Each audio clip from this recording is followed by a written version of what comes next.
knowledge of your own situation that third parties just don't. And the further away from you a third party is, the less they're going to know about your situation.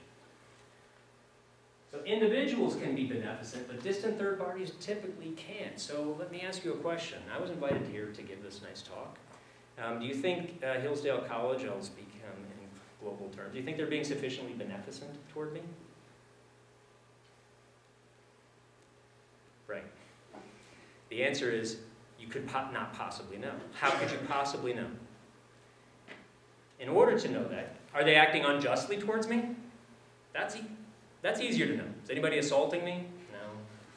No. Is anybody stealing from me? I probably wouldn't be standing here if that were going on. So injustice is a little bit easier to tell. What about lack of beneficence? Much harder to tell, because you need to know a lot of detailed information about my situation, about the discussions we had, about the history, the alternatives, etc.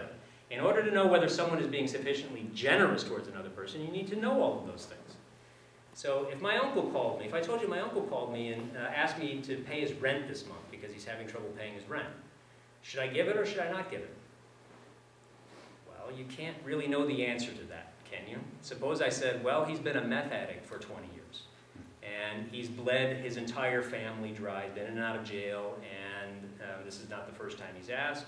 That would change your view, as opposed to he's been an upstanding citizen and just got fired and the kids or something. In other words, the local knowledge matters. So what Smith is suggesting is that third parties typically can't know what's actually going to benefit, improve another person's situation, which means it's really hard. If you've ever tried to help another person, I don't mean make yourself feel better. I mean actually help another person. It's extremely difficult. You have to know a lot about that person's situation, and there are lots of easy ways that you can go wrong. I mean, are there charities that sometimes don't achieve what they set out to achieve? Are there some that are actually counterproductive, despite the best intentions? Right, it's because they don't have the local knowledge. So judging somebody from afar for not being sufficiently beneficent doesn't actually solve the issue for Smith, because you need to have that local knowledge. And typically the people who have the local knowledge are the ones that are intimately involved and not third parties. Okay, that's the local knowledge argument. Second, I'm going to try to provoke and maybe even offend as many of you as possible. So there is a position. What about fairness and luck? So is there luck involved with success? Yeah, there is. Isn't it the case that sometimes people are successful, including in market economies, because of just matters of sheer luck? Maybe, I mean, good luck. Maybe you had good parents. Maybe you had parents. Maybe they loved you. Maybe they sent you to good schools. Maybe they instilled in you a good work ethic or something. Maybe you happen to be born in a place that wasn't war-torn. Maybe you happen to have enough wealth that you didn't have to immediately begin work at the age of 7. All of those things are things that are outside of your control. You can claim no credit for them. They were given to you. So if any of those things played some role in the ultimate success you are having or will have in life, you can't claim credit for it, can you? As a matter of luck, it's not you by definition.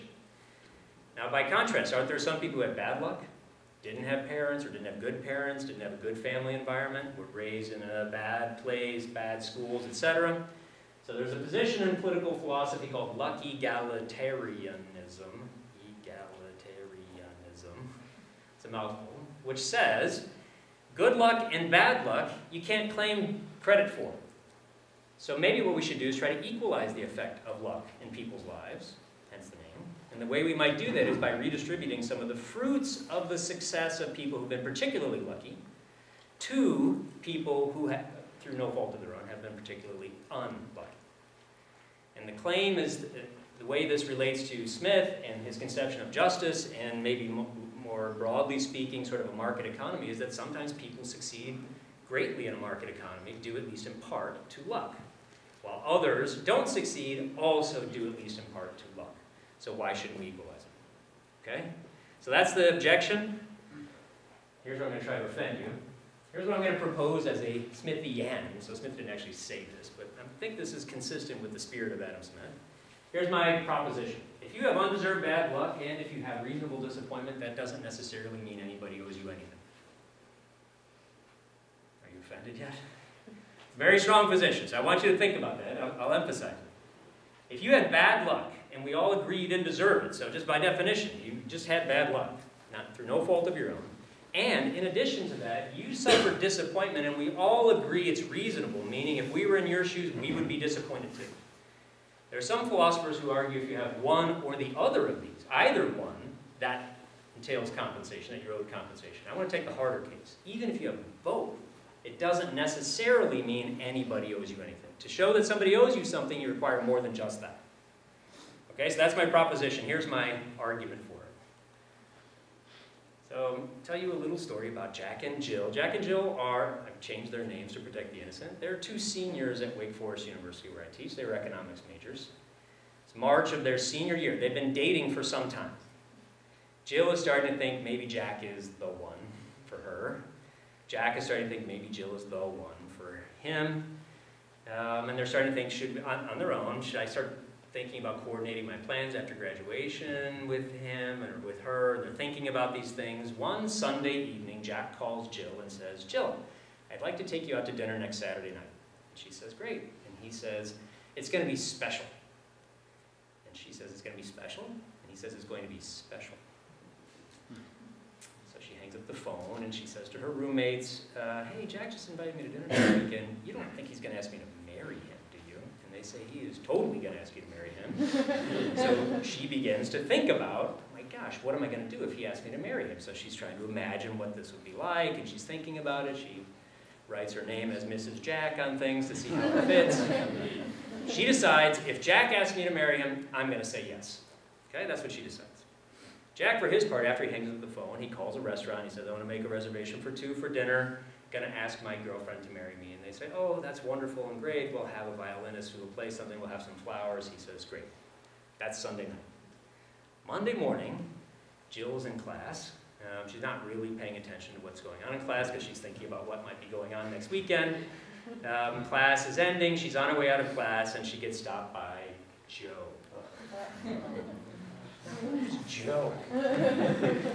Joe's guy's been in class the whole semester. She never really noticed or paid any attention to him. On this day, for some reason, Joe stops her and says, hey, Jill, I missed what the professor said at the end of class. Did you get it in your notes?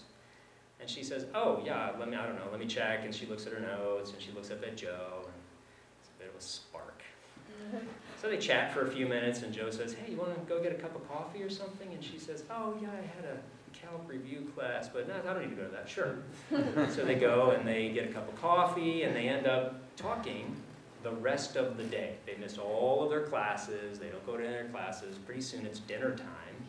Joe looks at his watch and says, oh my gosh, the time sure has flown. It's really been great talking to you. You want to go get a bite to eat? And she says, oh my gosh, I can't believe how late it is. I was supposed to go visit my grandmother in intensive care, but sure. Let's go. Get a bite to eat. I'm sure she'll be fine. So they will get a bite to eat. They talk more. After eating, they walk around the quad a little bit. They go to the library. They talk. They end up talking and walking around the quad all night long. It is now the next morning, Tuesday morning. The sun is coming up over campus, over the chapel. Joe looks at the sun. He looks at Jill. He says, I've never met anybody like you before. You've never had these feelings that you're causing in me before. And I can't believe what I'm about to say, but Jill, marry me right now. All of a sudden, Jill sort of snaps out of whatever dream world she's been in and realizes, oh my God, I've just spent this whole day with a virtual stranger. She looks at her phone for the first time, and she's got 900 texts from all of her friends and the various Snapchats and whatnot. All assuming, I mean, you know how if you don't respond to somebody's text immediately, they assume you must be dead or you hate them. So, these increasingly worried texts, where are you? Should we send the police? What's going on? Including texts from Jack. Do you remember him? So she looks at the phone, she looks at Joe, as all these thoughts are going through her head, and she says to Joe, yes. And right then, they go immediately to a justice of the peace and get married. That's Tuesday. Now, where was Jack Monday morning when she was in class? Well, Jack was at a jewelry store buying a ring for her. He went in with his student loan money. No, I'm kidding. No student loan money. Bought a ring. Okay, so there's my scenario for you. Now here's my question I want to ask you. Did Jack suffer undeserved bad luck? Is that kind of bad luck that the week you were going to ask your long-time girlfriend to marry you, she happens to run into some total stranger and decides to elope with him? Seems like bad luck. If he's disappointed and upset about it, which no doubt he would be, would you agree it's reasonable that you'd be upset about that too? Maybe kind of angry, a little resentful? Yeah, okay, so here's my question. What is he owed? So, should he be able to sue Jill for the 9 children he expected to have by her, and now he won't be able to have? Should he be able to file suit for the affection he wanted to get from her for the rest of his life and now won't? Or for a return on the investment he made in their relationship to this point that now has come to an unexpected end? What's the answer to all those questions? No, of course not. And why not? And this is very important. Why not? Because Jack had no right to Jill. She's a free person. She gets to make what decisions she wants to make, even if they arise in part because of chance encounters with other people, and even if it leads to a great deal of disappointment by others. So ladies and gentlemen, I don't know if any of you, some of you will be married. One day, many of you, maybe all of you will be married, and I guarantee there will be at least one person who will be disappointed that you decided not to marry that person instead of the one you actually married. It happens. Does that mean that person has some claim on you? My argument is no. So, is it a bummer for Jack? Yeah, it's a bummer. It's lamentable. Is he owed anything? Well, if you're a friend of Jack's, then maybe you have a duty of friendship. You take him out to, can I say this here? You take him out for a beer and you say, dude, that's a bummer. Yeah, that's fine. You could introduce him to, this is Jenny or Katie or whatever. All that's fine. But is it an injustice that requires compensation? The answer is no. They had no promise. They had no contract. It was just a hope of a future expectation or hope that didn't come to fruition. That doesn't constitute an injustice. Now, how does that relate to markets? Exactly the same thing happens in a commercial society. If you own a coffee shop, and every day I go to your coffee shop, and then the next 1 week, a coffee shop opens up directly across the street, and I decide I like it better, and I stop going to your coffee shop. Maybe all your former customers decide to go to the other coffee shop. At the limit, what happens to you? You go out of business. Is that bad luck for you that a coffee shop, a competitor opens up across the street? Yes. Are you disappointed if your business goes out of business? Yes. Are you owed any compensation? No. And for exactly the same reason. Because you had no more right to your patrons, or to your patrons' resources, than Jack had a right to Jill. Offended enough of you? Okay. Last one. Should we care about inequality? Does inequality arise in market economies? Yes. Material inequality. So my question is, should it be a matter of justice? So on certain social justice theories, inequality, or at least sufficiently large inequality, can be an infraction of justice or an infraction of social justice. You probably have a view about it. Let me give you just a very quick thought experiment. Suppose you had 2 people, A and B. I'm not going to tell you who they are, just A and B. One is wealthier than the other one. But let's raise the stakes a little bit. Let's make it 100 times. A has 100 times, not income, as much wealth as the other person, so total wealth. A has 100 times as much wealth as B. Now, without knowing anything else about them, are you inclined to think that a society in which one person can have 100 times as much wealth as another person must necessarily be an unjust society? That there must be some injustice that has gone on. If not a failure of justice, maybe a failure of social justice, if you want to use that term. No matter what. All right, so while you're thinking, I see some people doing this and some people doing this. All right, while you're thinking about your answer to that, let me tell you who A and B are. Are you ready? Here's A. Who's that? Bill, did somebody say Jesus? I'd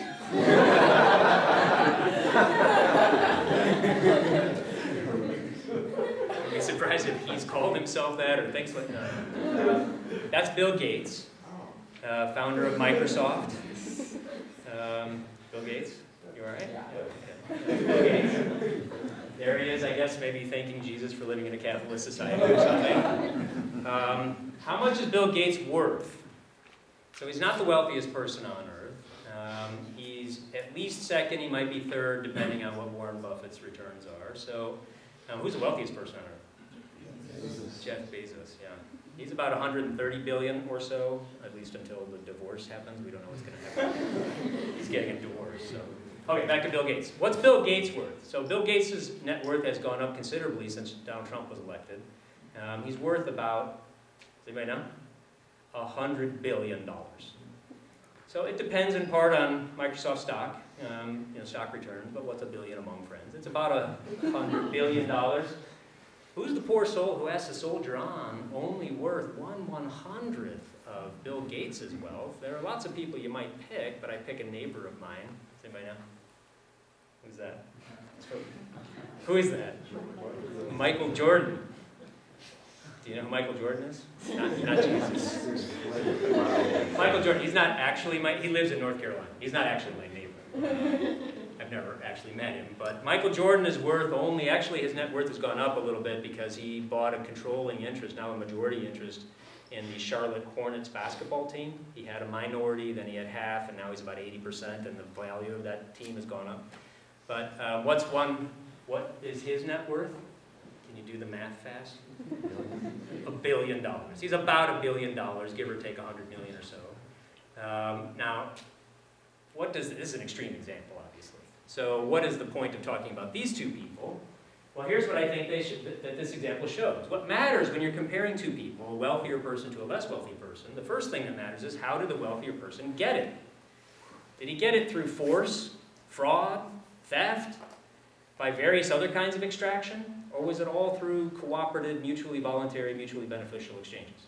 That matters, because those two things we should evaluate morally differently. So it matters how he got it. And the second thing that matters is what's the absolute quality of the less wealthy person. So Michael Jordan is extremely poor relative to Bill Gates. Relative to the rest of the world, I don't want to speak for you, relative to the rest of the world, he's fabulously wealthy. So the idea that somehow we should transfer some money from Bill Gates to Michael Jordan just seems absurd. Unless we can point to specific acts of injustice that Bill Gates committed. But otherwise, just the existence of the differential by itself seems absurd in this case. But it is an extreme case. So is it the case that in the United States you have some people who are worth not just 100 but 1,000 times more than others? Yeah? How about 10,000 times? How about 100,000 times? So let's raise it a little bit more. How about 180,000 times? Now let's think about that. Are there people in the United States who live on only 1/180,000th of Bill Gates' wealth? Yeah, so who would that poor schmuck be who has to soldier through life worth only that? That's me. Actually, I'm rounding up a little bit. Okay, so what am I suggesting? And I flew on an airplane here, so maybe Bill Gates has his own fleet of airplanes, but the airplanes still take him to the same place that my airplanes take, that Delta Airlines takes me. What do I think this means? I think this points to this question, which I think is a real question. I invite you to think about it. If you could change one thing about the world, but only one thing, would you get rid of poverty or inequality? Now, you can think about that on your own. I have my own answer to it, but you can think about it on your own. But one reason I want you to think about it is because that seems to be the actual position we are in. Because for almost all of human existence, 99.9% of Homo sapiens on the planet, we have been relatively equal and all extremely poor. So human beings lived on the contemporary equivalent of between 1 and 3 contemporary dollars per person per day for 99.9% of human existence. Just think about that. Could you live on $3 a day? So people were relatively equal, but they were equally poor. The only time in history we've ever been able to figure out institutions, including cultural and moral institutions, that enable people to rise out of that that's just in the last 0.1% of human existence, the last couple hundred years. What have we gotten? We've gotten people rising out of poverty, but at the same time we've gotten differentials.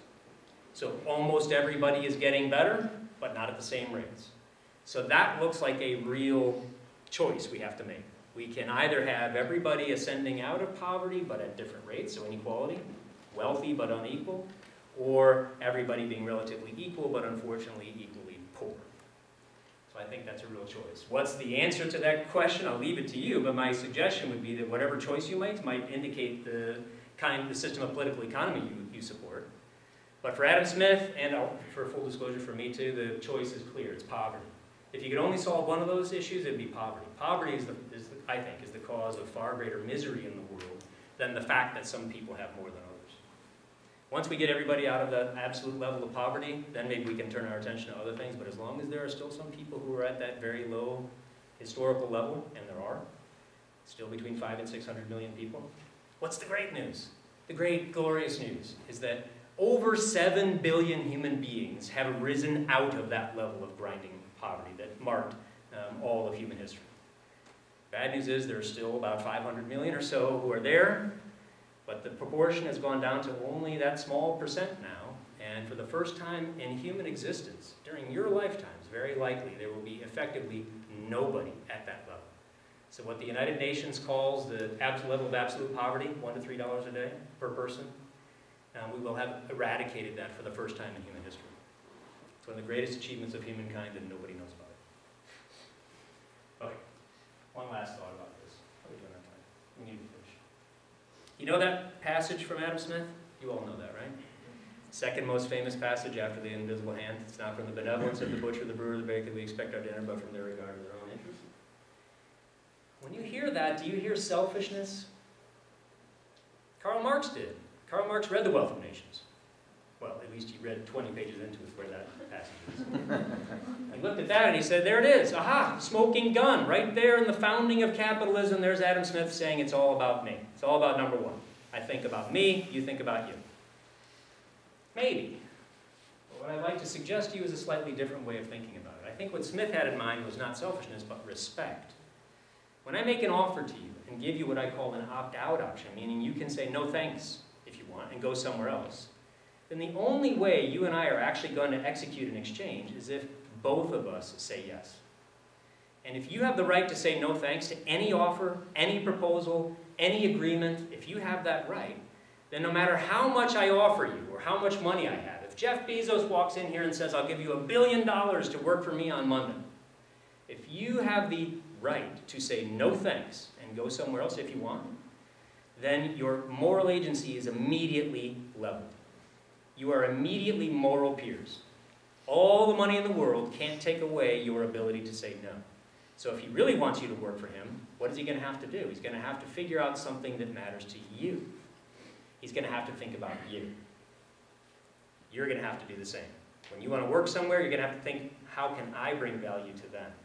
What that means is then you are now moral peers. So does it mean you have the same amount of money? Not necessarily.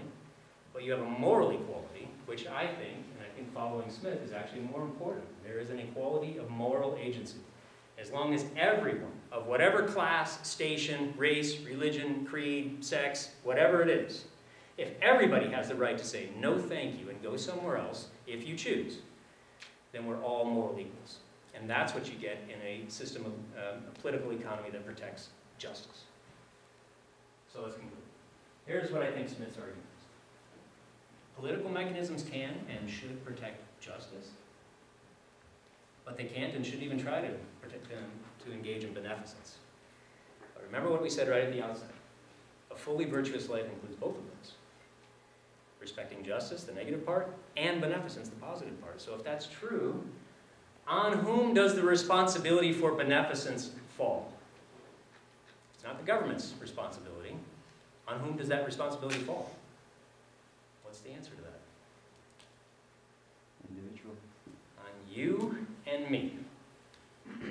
So for Smith, this is a much more demanding moral picture. It means you cannot discharge your own duties to help others by expecting some third party to do it for you, even just writing a check. If you see someone who needs help and you're able to help, then who should help? You. If you think there's a problem that needs to be solved, solve it. If you need help with other people, convince them to help you and do it. So beneficence falls on you and me, so we have to roll up our hands, our sleeves. So what I think that means is that for Smith, you have a global conception of justice. I'm sort of turning this phrase on its end. Global justice, local beneficence. You respect the rules of justice with everybody you meet anywhere on the planet, no matter whether you know them or not. You must respect the rules of justice. What are the 3 Ps? You don't violate their persons, property, and voluntary promises. Exactly. Where do you help? Where you have the local knowledge that your help would actually constitute help. Not just make you feel better, but would actually improve someone else's situation. Global justice and local beneficence, which I think means that for Smithian political economy, you get both prosperity and morality, and maybe that's what true social justice is or ought to be. And with that, thank you very much, ladies and gentlemen.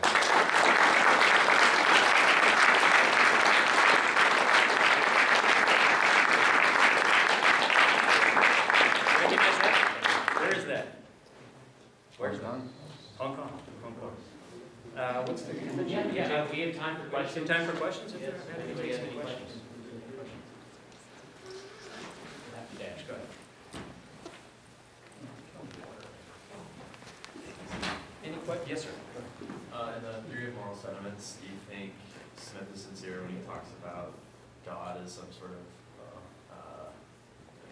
sovereign and partner of all this morality, or do you think he's just sort of placating the masses? I don't think Smith is placating anybody. So the question was, is the theological language that you get in Smith's theory of moral sentiments, is it real and sincere? And maybe a secondary question is, does it play a real role in the theory that you get there? Or is it maybe window dressing, strategic for various reasons? The first thing to say is scholars disagree about that. So you'll get different opinions from different scholars about it. But I'll tell you my view. So my view is that Smith was raised as a Christian and never abandoned his Christian beliefs. He was friends with Hume. And the pressure of being friends with Hume, for those of you who know something about Hume's views, must have weighed relatively heavily on him. He also saw with his own eyes the persecution that a person could face for questioning religious beliefs. Hume didn't get a job, it was very hard for him to get a job. He was by far the most illustrious philosopher in all of the British Isles, and he couldn't get a job as a philosophy professor. So all of that's true, but here's what I think Smith's view about God and the role and the connection between God and human beings was. Smith thinks that we develop our moral sentiments over time. You start with, as a baby, you have no moral sentiments, and then you develop these more sophisticated sentiments over time.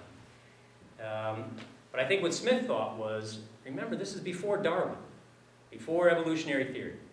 When was The Origin of Species written? When was that published? So the theory of moral sentiments was published in 1759. Exactly 100 years later, in 1859, was The Origin of Species. So there was no evolutionary apparatus to rely on at the time.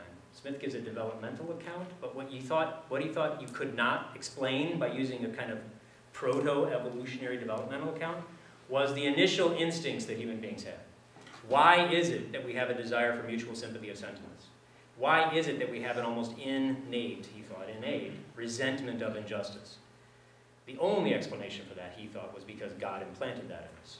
So the morality that can develop as a result of the kind of interactive process that he describes will, if it's left to develop in the right kinds of ways and in the right conditions, be exactly the morality that God intended for us to have. So it's not God giving it to us, it's God enabling us to develop it on our own. So he thought, this is my view, he thought that this is actually a fulfillment of a certain vision of God's relationship to us. God doesn't command every action that you do. God gives you something else. He gives you free will.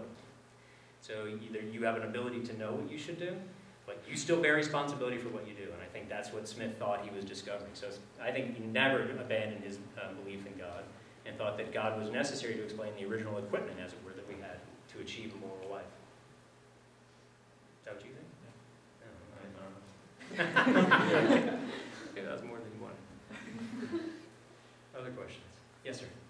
So you was saying that you have a conception of global justice and local beneficence, and also you point out the problem sometimes with a lot of global charities that acting as third parties, they're not necessarily going to be productive, and sometimes counterproductive. Yeah. I guess the kind of question is, in some areas of the world, it's very difficult to have local beneficence because the poverty level is so high and so spread across vast majority of people in somewhere like Africa, where it would necessitate in some ways a third party coming in. And so I'm not saying necessarily here this is why you need massive government purge, but even if it was a purely private organization, how do you kind of tackle that problem? Because it's still very much third party charity. Yeah.